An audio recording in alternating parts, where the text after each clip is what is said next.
téléspectateur yu ITV di leen dalal jàmm seen émission kennu askan wi tey jii ñu am mbégte ñëwaat fii am mbégte tamit dalal ku ñuy wax Issa Oumar Bass Issa man lay dalal jàmm. maa ngi lay fay. di nuyu équipe ITV bi yëpp. di nuyu mbokki Sénégal yëpp di nuyu surtout agriculteurs yi. effectivement particulièrement ñi nga xamante ni ñoom ñooy horticulteurs yi tey. di ñaanal réew mi yëpp yàlla nañu yàlla teggil mbas mi nga xamante ni moo ñu tënk fi mu nekk. Issa yow yaay président de l' association pour la promotion des produits agricoles du Sénégal ñu koy wax APASEN. waaw n'est-ce pas ci kanam tuuti daañu ñëw ci waxtaan bi. waaye comme ni ñu ko baaxoo defee dañuy dem ca ministère de la santé ànd fa ak docteur Aloyse Waly Diouf moom mooy porte-parole bi naka noonu mu nekk directeur de cabinet bu ministère de la santé et de l'action sociale mu ñëw ak ñun si tolluwaayu coronavirus bi fii si Sénégal.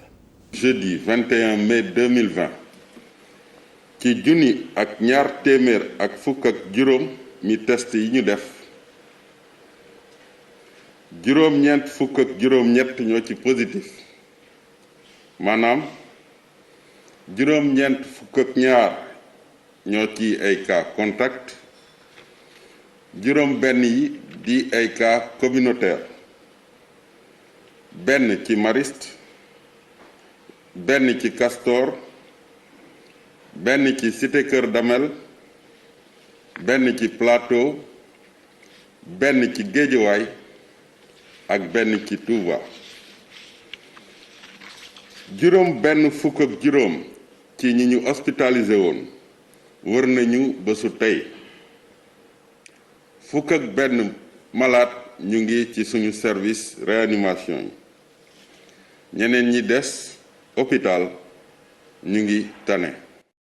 mu nekkoon docteur Aloyse Waly Diouf moom mooy porte-parole naka noonu directeur de cabinet bu ministère de la santé et de l'action sociale alors Issa Oumar Bass ñoo ko gisandoo feebar bi mu ngi fii di law ba tey rek amaan nañu yeneen ñaar yu dese. ñu ñàkk seen bakkan toll si fanweer ak ñaar. ban jàngat ngay def si feebar bi. ci man daal ci wàllu mbay mi laa ko mën a wax. ni impact bi mu am ci Sénégal yëpp métti na lool wante impact bi mu am ci baykat yi encore. loolu vraiment kenn mënu ko xayma parce que tax na ba bi feebar bi tàmbalee dafa fekk ñi la plupart des agriculteurs baykat yi ëpp ci baykat yi def nañu ay dépenses yu bari ci seen tool bay nañu ba pare ñuy waaj a raas seen i tool wala ñuy waaj a gas seen i pomme de terre wala seen i soble. foofu la Issa loolu daañu ko yaatal ci kanam. mais dama bëgg a xam ni feebar bi. coronavirus. fu mu toll cas yi chaque jour ñuy am. ban sensibilisation ngay wax askan li may wax sénégalais yi rek. mooy nañuy topp lii leen spécialistes yi lii leen experts yi li nga xamante ni nguur gi moo leen fi teg pour ñu ñuy womat ci situation bi ñu nekk pour ñu mën ci génn. ñooñu daal ñooy spécialiste ñooñu la ñuy fay pour la ñoo jàng ci waaye wàllu ñooñu ñoo xam li baax si ñun si heure bii ni tey bu doon lu jëm ci beneen domaine kooku am na yeneen spécialiste yoo xamante ni ñoo yelloo ñu topp seen ginnaaw wante fi mu ne nii tey ñu mel ni docteur Aloyse Diouf ñoom la ñu war a topp waaw ñu moytu tamit yenn wax yi ak tamit boo demee ci réseaux sociaux yaa ngi gis ñuy encourager Sénégalais yi nañuy daw ay vaccin wala yu demee noonu yooyu yëpp nañu bàyyi di ko wax ñu topp li experts yi wax ñu nekk seen ginnaaw déglu leen ba ñu génne situation. alors Issa Oumar Bass Korité mën nañu wax ni ci week-end bi la incha allah. du ñàkk am ñu julli samedi. am ñu aussi ñu julli dimanche. Korité gi situation bi fii ci wàllum horticulture. lépp lu jëm ci wàllum soble.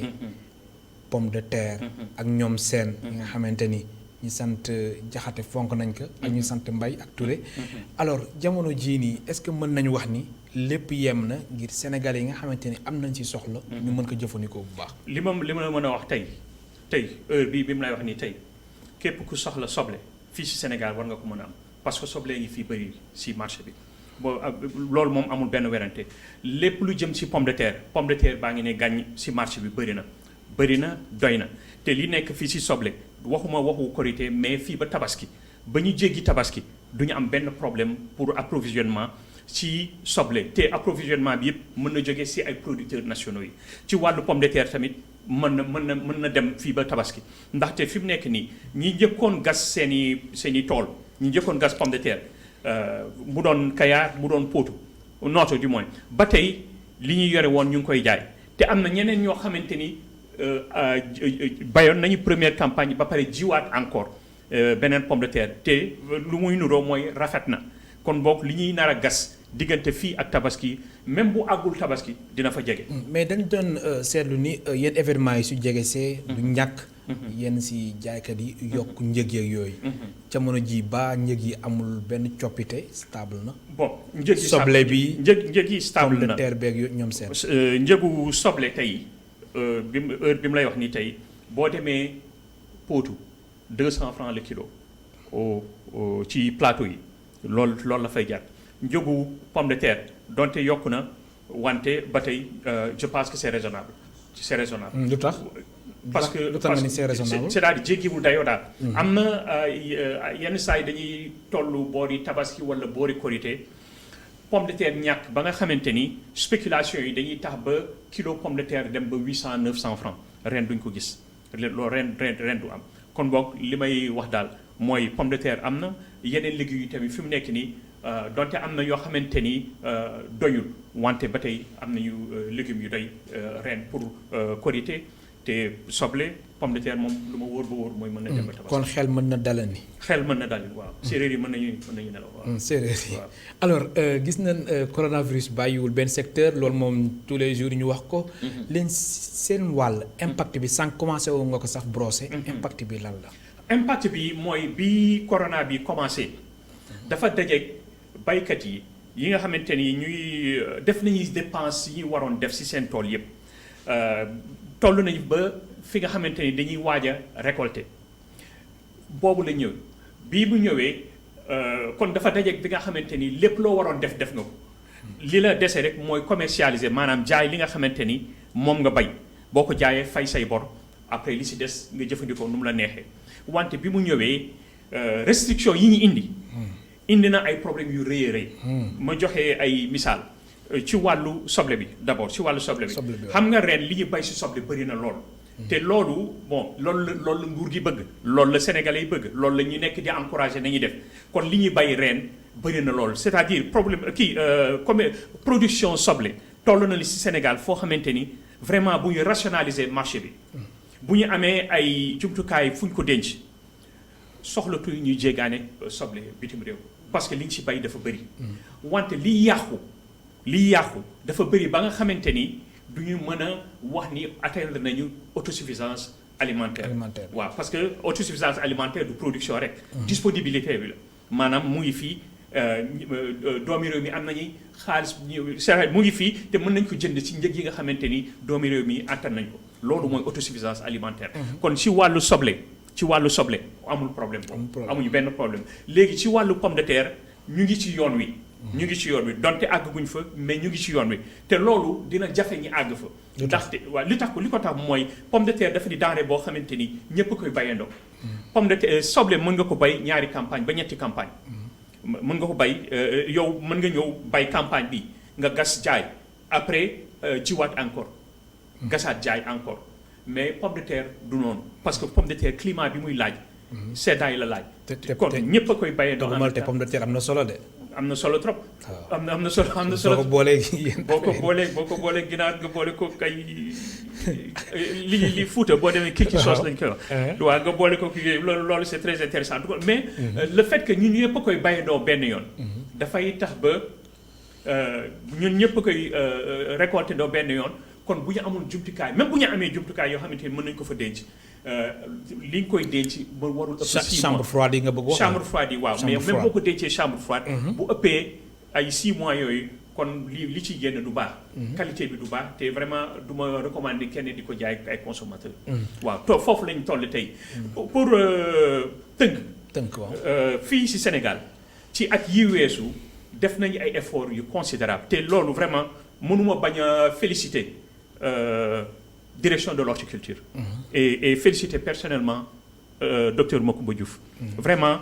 on a fait beaucoup d'efforts si année yi passé si wàllu production j'ai des problèmes avec les statistiques ba tey j'ai des problèmes avec te ñoom sax ñi ngay wax léegi nii muy waa direction de l'horticulture ak waa DER tey si sax ñu woon si Diamniadio ak Potou waaw gox yooyu yëpp waaw tey tey heure bi bon dinaa dellu si jafe-jafe yi jàng. waaw dañ si ñëwaat ñu am nañu ay problèmes yu rëy année bi am nañu ay problèmes yu rëy mais heureusement que bon ñu ngi def ay efforts yoo xamante ni vraiment war nañ ko CDL direction horticulture Macoumba Diouf ak waa ARM tamit ils sont en train de faire des efforts. autorité de régulation des marchés. non kii agence de régulation agence de régulation des marchés avec Amadou Abdel Sy ak les Sembène ñu ngi def ay efforts. parce que heure bii ñu ngi nii nekk ni télévision di wax te xam naa ni ñoom ñu ngi fële ñu ngi Potou di xool naka la ñuy mën a def parce que stock yi nekk Potou tey dafa jéggi dayoo parce que Fouta li ñu bayoon dafa bëri te fii tamit naka la tuddati dans la zone des Niayes tamit li ñu bay dafa bëri te tamit am nañu ay étrangers yu jógee bitim réew ay indiens yu ñëw fii ñu jébbal leen suuf su bëri ñuy Sénégindia ñooñu nag ñooy problème mu baykatu Sénégal tey c'est eux kon yow da nga jàpp ni bay bi concurrence déloyale daf si am ak présence su entreprise étrangère exactement xam nga politique réew bu baax mooy politique boo xamante ni bu woowee étranger ni ñëw si réew mi pour liggéey fa li dafa fekk ni ñi nga xamante ni ñooy doomi réew mi attanuñu li ñu leen sas maanaam mënuñu bay li réew mi soxla loolu mooy war a tax ñu ne étranger kaay fii nga mottali loolu lu am la fii nag fi mu nekk nii ci wàllu soble vraiment soxluñu bi kenn ñëw fii di mottali dara parce que soxla wala c'est ça problème bi ñuy jànkonteel mooy lan mooy organisation problème bi ñuy jànkonteel mooy lan mooy infrastructure te loolu ñu ngi ciy liggéey c'est-à-dire infrastructure de stockage bu ma nee infrastructure mooy par exemple chambre froide loolu dinaa ciy dellu parce que loolu mooy réguler prix yi xam nga dañuy toll par exemple au début de l'année amoon nañu ay problèmes yu bëri ci wàllu chou pommé kilo chou pommé ci tool yi bu campagne bi jeex première campagne bu jeexee ñu commencé di commercialiser léeg-léeg prix yi day yéeg ba ay 800 francs le kilo nga toog 2 semaines 3 semaines après mu daanu ba ay 100 francs le kilo ren àggoon nañu ba 40 francs le kilo mu toog ci 40 francs le kilo pendant presque 3 mois ñu jaay 40 francs le kilo loolu li koy tax moo di compétition bi ak tamit ñàkk am jumtukaay yoo xamante ni mën nga ko denc. kon prix yi su ma la déggee tamit ci wàllum njëg bi. entreprise étrangère yi ngay doon wax sànq comme ñu mel ne Sénégindia. ñoom prix dañ koy brader. loolu nga bëgg a wax. li Sénégindia def ren. waaw Sénégindia. waaw ma expliquer li ñuy def ren.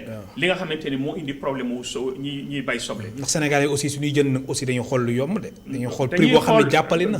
c'est normal. c'est normal c'est très normal. waaw c'est très yéen normal tamit est-ce que jotul aussi ngeen xoolaat seen njëg yi. xam nga njëg yi. waaw ay facteurs yu bëri ñoo koy expliquer. xam nga ren heure bii ñu ngi jaay soble kilo 200 francs. am na benn qualité 200 beneen 175 loolu lañ koy jaayee pour prix yooyu lañ koy jaayee. c'est raisonnable te normalement waroon nañ fa ëpp. Indien yi li leen di avantager mooy seen coût de production c'est faible par rapport à nous parce que ñoom ndox mi biy jógee dex Sénégal mooy ñëw ba si seen biir tool alors que ñun dañuy gas ay forage di fay gasoil pour dawal machines yi te ñoom il faut comment dirais-je agriculture intensive la ñuy def si 300 hectares yi ñuy def bu dee hectare bu nekk dañuy récolter à peu près 80 tonnes à l'hectare loolu mën na leen yóbbu ba 8000 tonnes si 100 hectares yi n'est-ce pas ñun bu ñuy récolter c'est à peu près 40 bu baaxee ba baax 40 tonnes à l'hectare la kon ñoom avantage comparatif boobu moom la ñuy utiliser pour di écraser prix yi ba nga xamante ni ñun dañuy am problème pour jaay ren soble bi ñoom noonu lañ ko def on a eu de très sérieux problèmes si semaine bii ak semaine bii passée le prix yi commencé di yéeg mais balaa prix yi di commencé di yéeg fekk ñu bëri plus de 80% dinaa wax presque 80% baykat yi nga xamante ni yi nekk Fuuta am nañu ay problème pour jaay te ils étaient obligés ñu brader ay 75 francs le kilo waaw alors léegi yow lan nga jàpp ni responsabilité bi dafa responsabilité partagée la wala ci waa agence de régulation des marchés wala waa ministère du commerce wala lan bon fi mu nekk nii waa agence de régulation des marchés je dois avouer que ñu ngi def ay efforts par exemple ci wàllu pomme de terre bi vraiment mosuñu dimbali ba mu mel nii dimbali nañu baykat yi bu baax ci wàllu pomme de terre bi kon maa ngi remercier encore une fois direction ARM di remercier personnellement Amadou Abdoul Sy di remercier Sembène ci effort yi ñuy def ci wàllu pomme de terre bi wàllu soble bi xaw na sooxe na parce que balaa ñuy jël décision yi war fekk ñu bëri yàqule nañu te dafa mel ni sax ñoom xamuñu woon ni sax indien yi ñuy fii di bay soble te indien yi c'est le premier producteur d'oignon fii Sénégal tey c'est le premier producteur te ni seen pratique yi ñoo bon seen pratique yi ñoo baaxul parce que lu tax bu dee da ngay utiliser sa avantage comparatif bi lay may yow sa coût njëg yi ngay amee sa soble boo ko raasee dafa néew loolu comparé ak ñi nga xamante ni doomi réew mi lañu léegi ngay utiliser loolu te ñoom fi ñuy bay dafa tàng kon bi ñuy bayee ba pare amuñu fu ñu denc soble bi kon léegi dañuy jël yëpp dugal ko ci marché bi inondé ko ci marché bi ci ay prix yoo xamante ni c'est vraiment presque donné loolu am na impact ci ñi nekk ci vallée du fleuve bi yëpp. léegi waa zone des Niayes nag. waa zone des Niayes c'est la même chose. zone des Niayes. waaw foofu lan la fa tëddee. zone des Niayes ni mu tëddee. mooy ñoom xam nga climat bi du benn. climat Mbane dafa tàng climat Fouta dafa tàng am na loo xamante ni baykatu zone des Niayes attan nañ ko wante baykatu Fouta mënuñ ko def.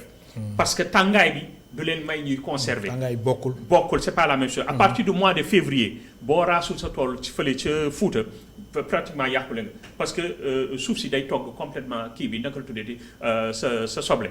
kon il faut nga gaaw te boo gaawee encore léeg-léeg dafay fekk dafa bëri ndox te bu bëree ndox dafay gaaw a yàqu kon loolu problème la donc il faut ñu liquider ko si saa si mu ñëw si marché bi si saa si ñuy jaay ko si saa si. kon loolu war nañu liggéey ci wàllu tàggat. naka la ñuy tàggatee baykat yi nekk foofu pour ñu améliorer qualité pour tamit ñu mën ko conserver. léegi nag ñi nekk allez-y ñi nekk Potou. ñi nekk Potou d'abord historiquement ñoom ñoo gën a yàgg bay soble. donc expertise ak expérience bi ñu am moo gën a baax suuf si ñuy bay dafa oyof suuf su baax la te tamit climat bi ñu am climat bu baax la bi nga xamante mën na leen dimbali sax ñuy dem ñaari campagne am na ñuy dem ñetti campagne ci benn at bi waaw loolu dimbali na leen wante ba tey en termes de comparaison.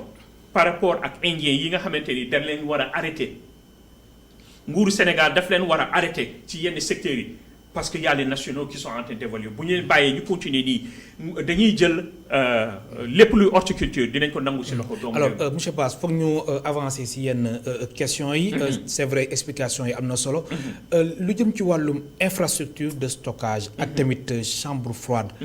dafa mel na ba léegi yéen bokk na ci jàmmat yi nga xamante ni yéen a ngi koy sàkku ba léegi matagul. xam nga lan la lay wax. loolu bu ñu ko réglé problème infrastructure amatuñu problème horticulture fii ci Sénégal. J'en ai discuté avec le directeur Macoumba Diouf et il a bien compris ce que je dis. Le directeur de l'horticulture il a très bien compris et il est très d'accord avec ça. Si on règle le problème de stockage problème fluctuation prix. maanaam bu tabaski jege wala bu korité jege prix yi di yéeg dootuñu ko amati bu ñu régler problème boobu lii tax ba ñuy jaay kilo supame 50 francs wala kilo supame ñu koy jaay juróom-ñetti dërëm wala juróom-ñeenti dërëm dootul amati dinañu am ay prix yu stable maanaam bu ñuy baykat bi dina gis boppam ci li muy liggéey consommateur bi dina gis boppam ci njëg yi ñu koy jox ak qualité bi ñëpp ay kontaan te dootuñu soxlati ñuy jéggaane bitim réew te dootuñu soxlati ñuy jéggaane ni ñu indi ay étranger fii di ñu buntu xatal ci mbay mi loolu dootu fi amati. ma fàttali suñu mbokk téléspectateurs yi tey jii ñu ngi dalal Issa Oumar Bass moom mooy président de l'association des produits agricoles du Sénégal mu ngeen participer ci émission bi soo leen wootee ci 33 824 88 06. alors Issa. su weesoo loolu ci wàllum crédit. gis nañ aussi yéen du ñàkk ngeen di dem di leb. ci banque yeeg yooyu. maanaam daanaka sax. téeméeri producteur boo jël. 90 yi juróom-ñeent fukki ak juróom-ñeent fukki yi dañuy leb. waaw alors loolu ba indiwul ay jafe-jafe ci contexte bi ñu nekk nii. indi na jafe-jafe yu rëy. lu tax ma wax la ko xam nga wàllu crédit ci pour baykat yi c'est très complexe parce que li ñu leen di lebal du leen dimbali ba ñuy am di bay ay 10 hectares 15 hectares wala 20 hectares dina leen dimbali ñu bay ay 3 hectares 4 hectares wala 5 hectares. kon loolu pour man bu nguur gi defoon yenn effort yi pour yombal accès au crédit bi dina yokk production bu lu baax. wante tey contexte bi ñu nekk nii tey mooy contexte bi nga xamante ni ñii njëkkoon a bay ñi njëkkoon a raas seen tool comme ni mu la ko waxee woon te jànkonte nañu ak ay jafe-jafe yu bëri. daan si ñëw am na ku nekk si léegi ñu jël suñu téléspectateur bu njëkk bismillah. allo soxna si ñu lay dégg. allo oui. bismillah. waaw ça va na ngeen def. alhamdulilah. waa émission bi jàll léegi ci télé bi laa gis sur la production horticole au Sénégal. waaw. waaw dama gis muy wax il est très critique envers Sénégindia. fan nga ñu wootee soxna si.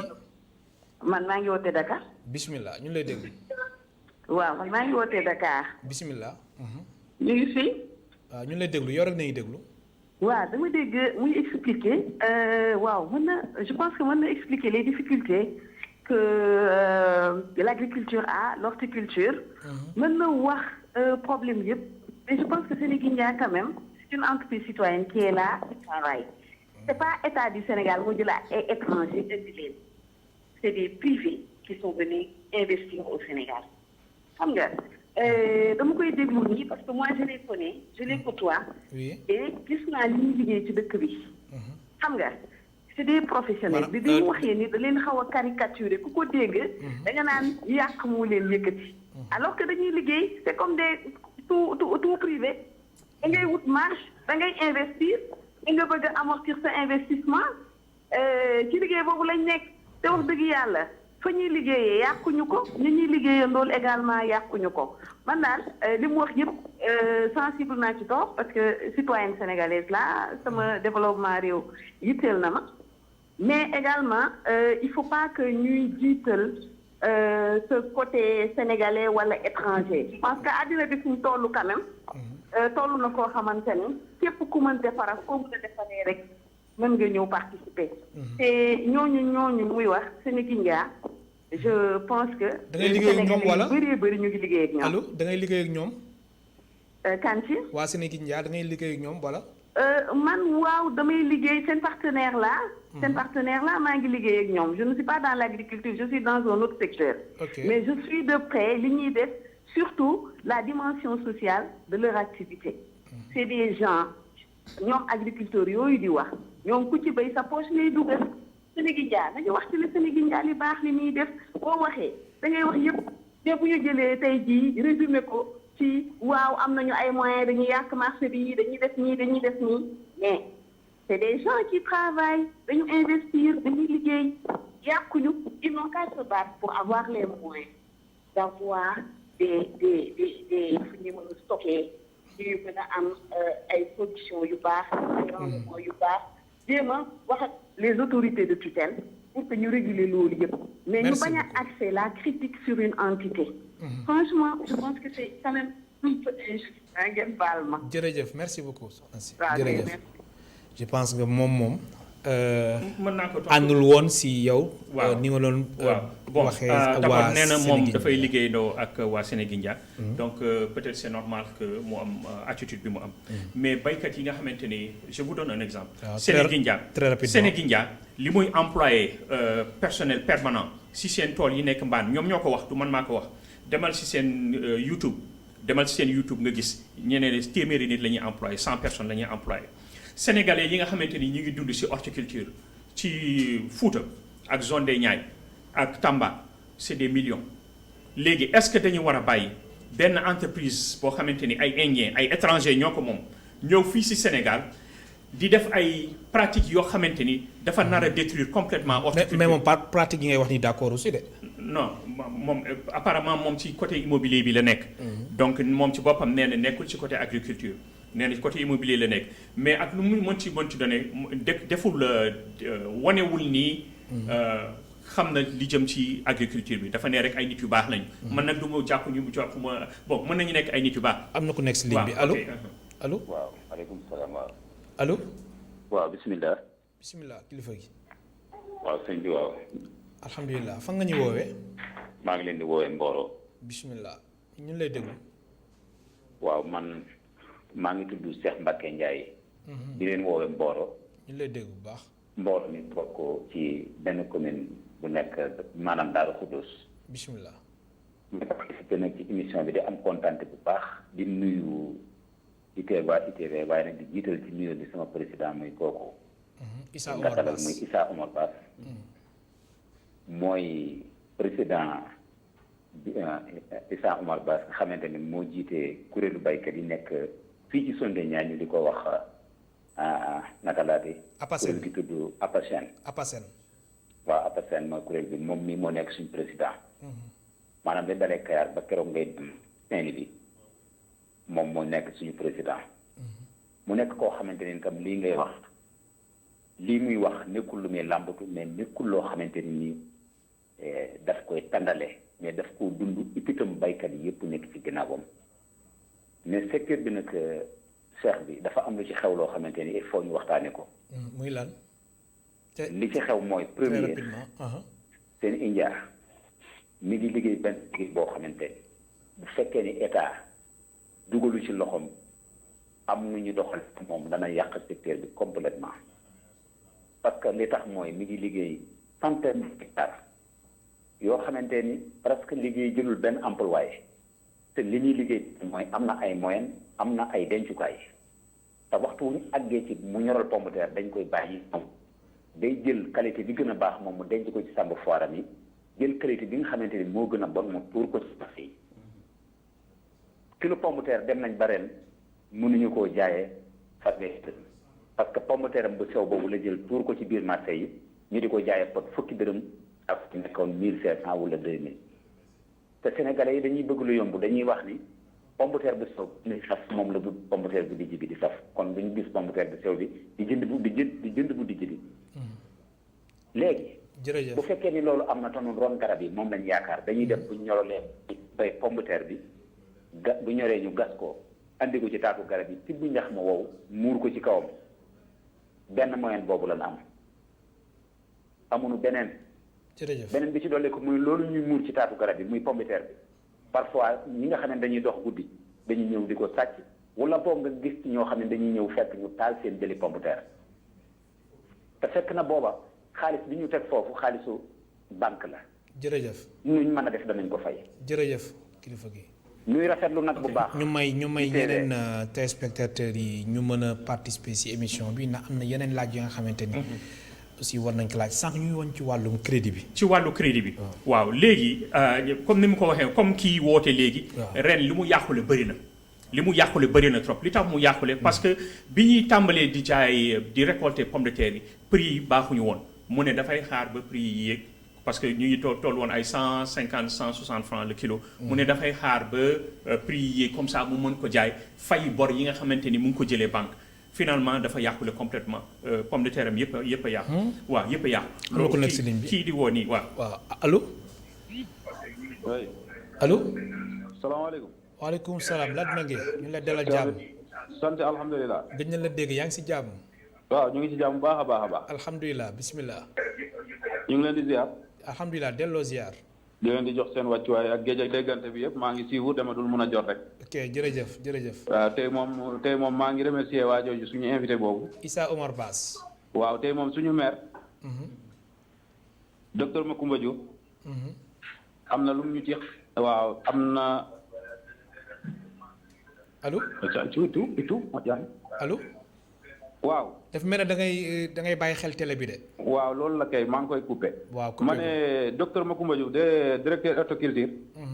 mooy suñu maire lan menge. tey bu ñuy tudd soble ak computer moom ñun moom daanaka ñun xamal nañu ko ba ñu miin ko daanaka. horticulture tey jii am na ci li mu yóbbu ci mbéyum Sénégal. nit ñi xamuñ ko woon waaye ñu ngi koy commencé di xam. maa ngi rafetlu sa invité boobu li mu wax noonu.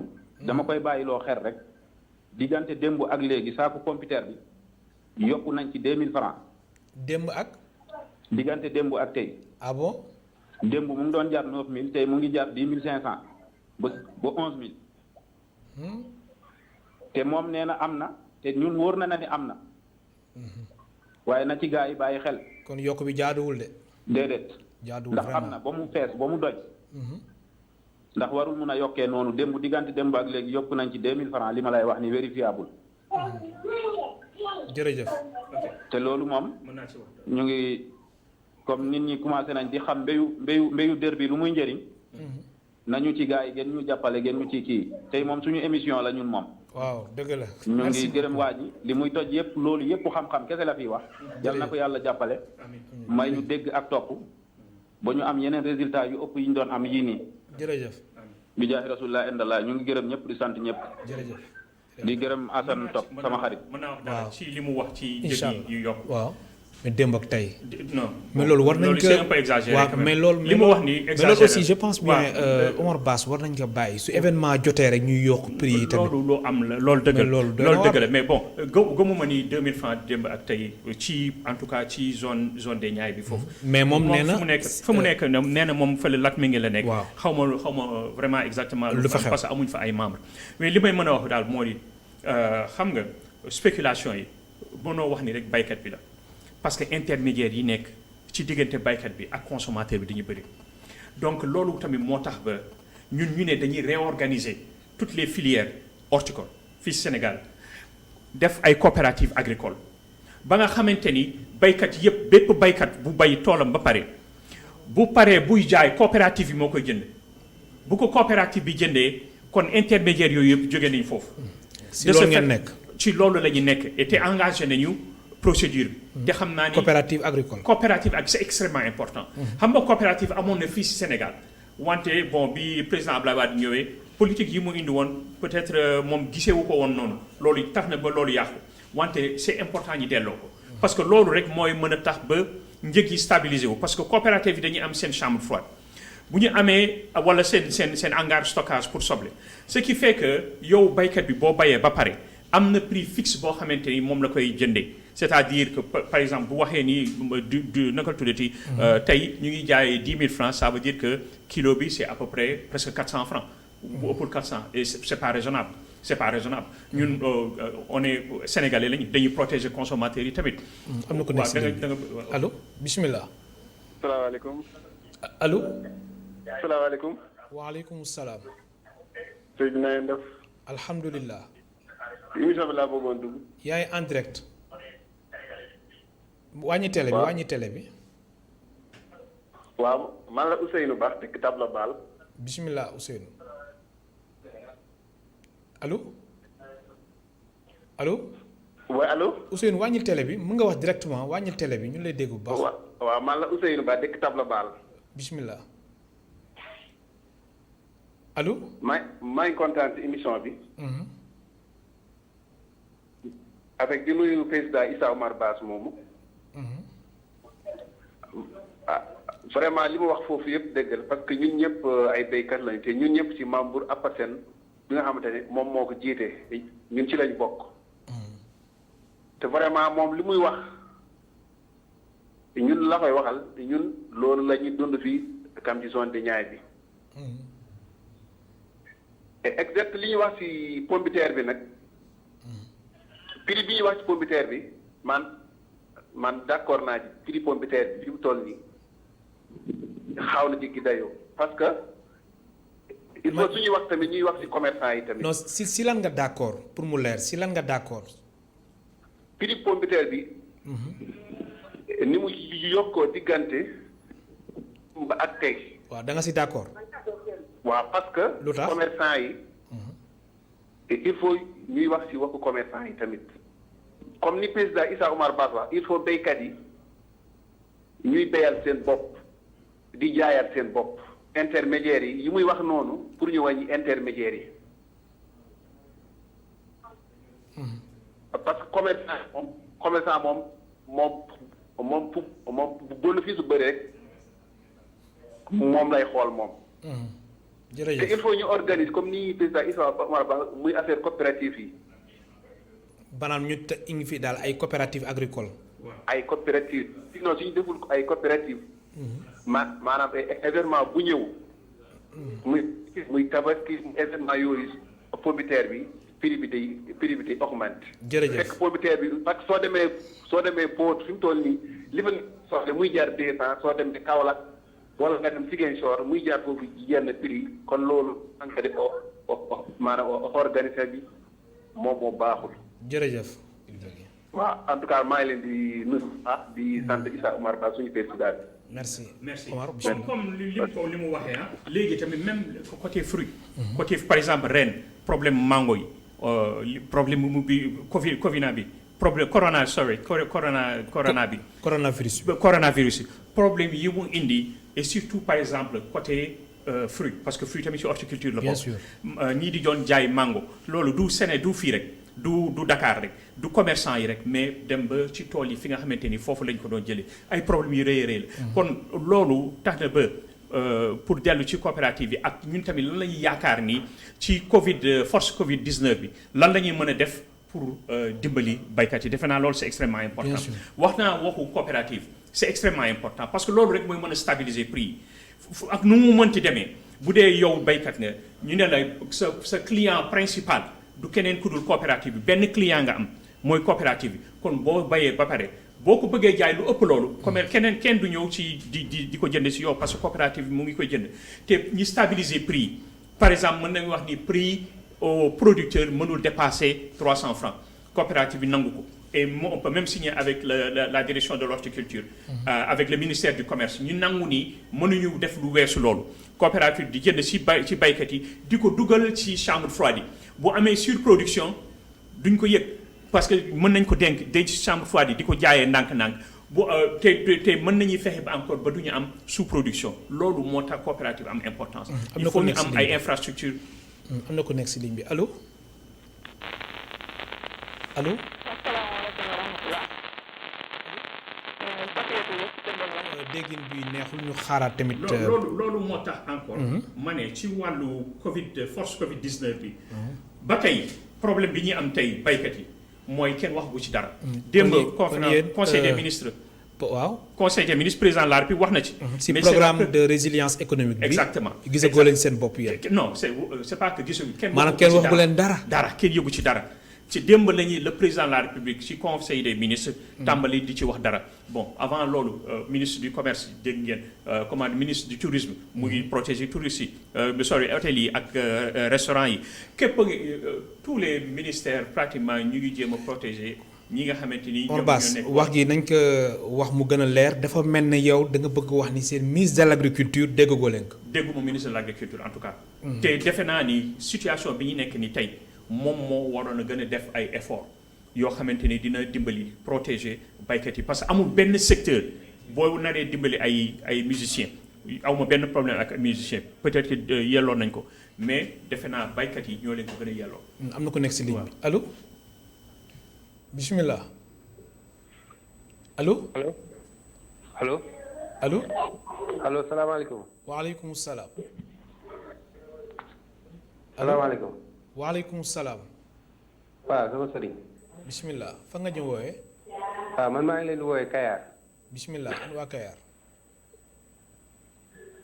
allo. waaw man maa ngi suivre émission bi di ko rafetlu. waaw maa ngi nuyu Issa Omar Bass. allo. waaw maa ngi kilifa gi dafa mel ne da ngay bàyyi xel télé bi de. allo. allo. waaw yaa ngi may dégg. soo mënee wàññi télé bi nga wax directement ñun lay dégg bu baax.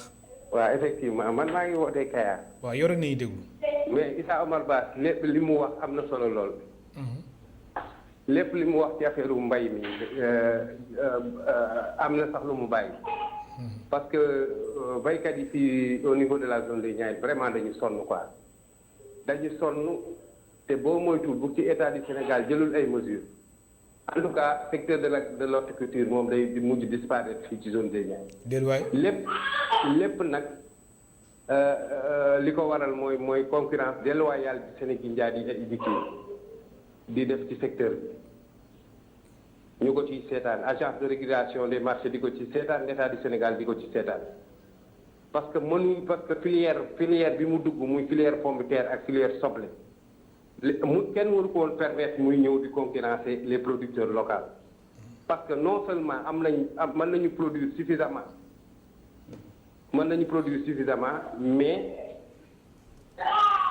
mais kenn jàppale leen pour suñu produire ñu mën a denc seen production. jërëjëf. waaw jërëjëf. waaw maa ngi lay gërëm bu baax di la sant. li may wax encore une fois. di dëggal li mu wax.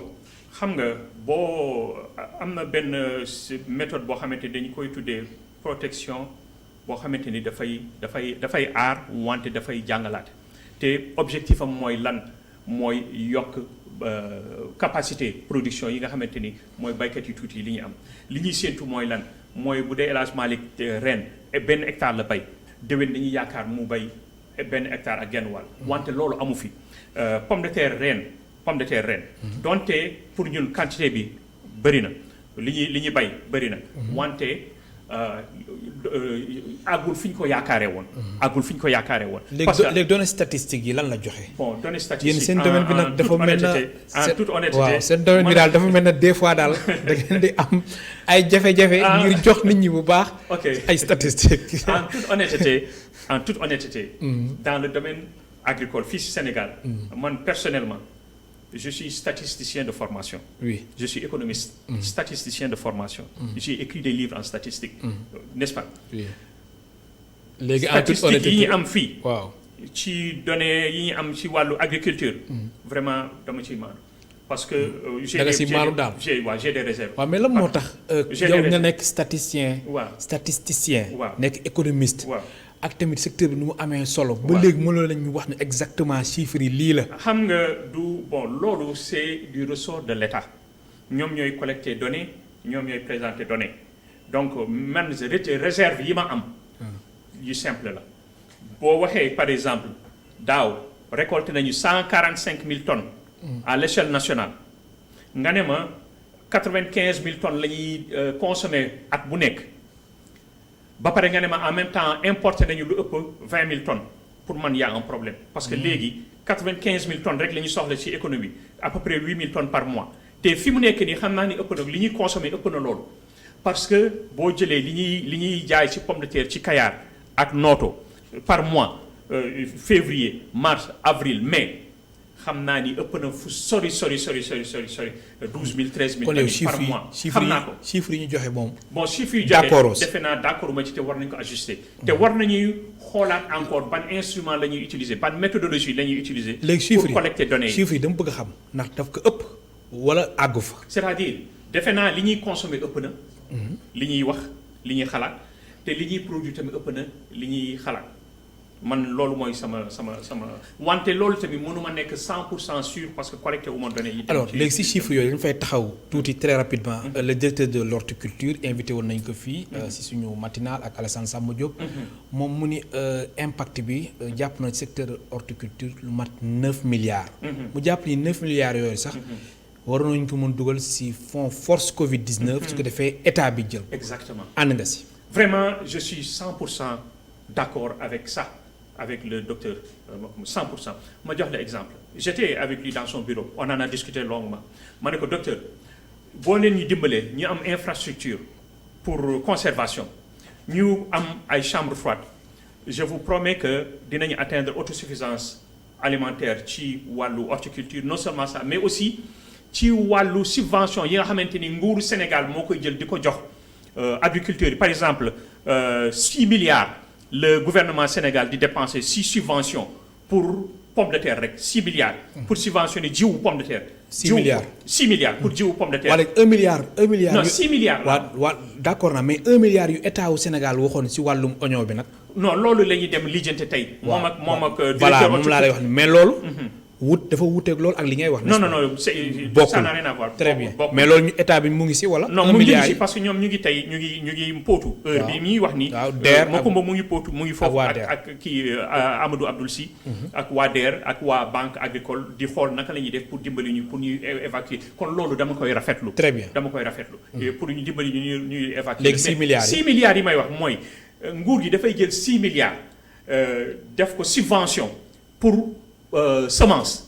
ñun li ñuy wax mooy boo leen ñu dimbalee ñu am infrastructure am suñuy kii jumtukaay chambre froide am coopérative yu organisé wu nu ñu waree dootuñu soxla di jéggaane jiwu pomme de terre parce que mën nañu tàggat baykat yi fii ñu commencé di produire seen jiw fii ci Sénégal comme ça subvention yooyu dafay jeex nguur gi dootul subventionné ci jëm ci loolu c'est extrêmement important. c'est très très très important.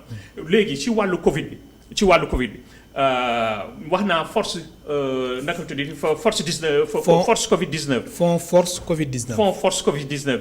li may wax ci loolu mooy bon ci wàllum baykat yi dégguñu dara mais ñun li ñu bëggoon en tout cas au niveau de APASEN yeneen kuréel yi am nañu ni seen xalaat mais au niveau de APASEN li ñu bëggoon mooy ñu dimbali ñu à travers des subventions pour am infrastructure pour am ay chambres froides. yoo xamante ni mën nañ ko liggéeyee ñu faciliter tàggat baykat yi ci comme li ma wax ni augmenter capacité renforcement de capacité loolu ça veut dire que ay ingénieurs la ñuy war a recruter pour ñu ñëw dans la zone dimbali ñu. léegi accès à l'eau nag. accès à l'eau bon problème la dans la zone des Niayes. am na yenn bërëb yi ci zone des Niayes yoo xamante ni xorom bi mu ngi commencé di dugg ci suuf si. ba nga xamante ni bon zone yooyu ñu ngi am problème pour di bay foofu. ñu ngi am problème pour di bay foofu kon loolu mu ngi commencé di wàññi surface yoo xamante ni yooyu ñooy cultivable en dehors de ça bon sécheresse taw yi li ñuy wàññeeku tax na ba ndox mi pour ñu jot ko dafay gën di difficile loolu dafay tax ba dépense yu ñuy def pour ci forage yi pour am ndox nu ñu bayee dafay gën di bëri dafay dépense yi dañuy gën a di tegaloo di bëri loolu ñun li ñu bëggoon mooy ni ñu nguur gi mën a dimbali mooy indi électricité ci biir tool yi. comme ça ñu bàyyi di jëfandikoo gasoil bu ñuy mënee def dimbali baykat yi ba ñu am courant buy dem ba ci biir tool yi et c'est très faisable lu mën a am la par exemple boo demee Fouta moom bon SAED mu ngi ciy liggéey dans toute la vallée am accès pour courant ci pour tool yi loolu bon muy wàññeeku. muy problème buy wàññeeku la problème boo xam ne muy wàññeeku wante zone des Niayes problème bu sérieux la. problème bu sérieux à part côté Gandiol yeneen yëpp gasoil la ñuy jëfandikoo te dafa cher trop pour baykat yi. kon loolu c'est extrêmement important à ce que nguur gi dans le cadre même force Covid 19 bi mën nañu dimbali ci loolu mu nekk subvention forme de subvention pour combler difficultés yi ñuy am parce que difficultés yi bëri nañu difficulté bëri na wax naa la ñii di jaay mango par exemple fruit problème yi ñu am du Dakar rek dem na répercuté wu ba ñi nga xamante ni foofu la ñu koy jëndee ba Casamance et autres mais ñi fi nekk ñi pendant 3 ou 4 mois depuis bi Covid bi commencé juste même avant bi Covid bi commencé demoon nañu bay jaay poivron 1 kilo à 25 francs wala 40 francs c'est un problème supame 40 francs pendant longtemps donc ñu bëri perte nañu lu bëri soble yi tamit balaa semaine bi passé amoon na ñu koy jaayee 100 francs 120 francs le kilo kon ñooñu perte nañu lu bëri Issa Omar Bass waxtu bi ñu cëraloon jeex na. gaaw na jeex. gaaw na jeex lool bëggoon nañu waxtaan bi neex na lool vraiment je suis très content. ok Issa Omar Bass maa lay gërëm bu baax di la sant. ma lay fay.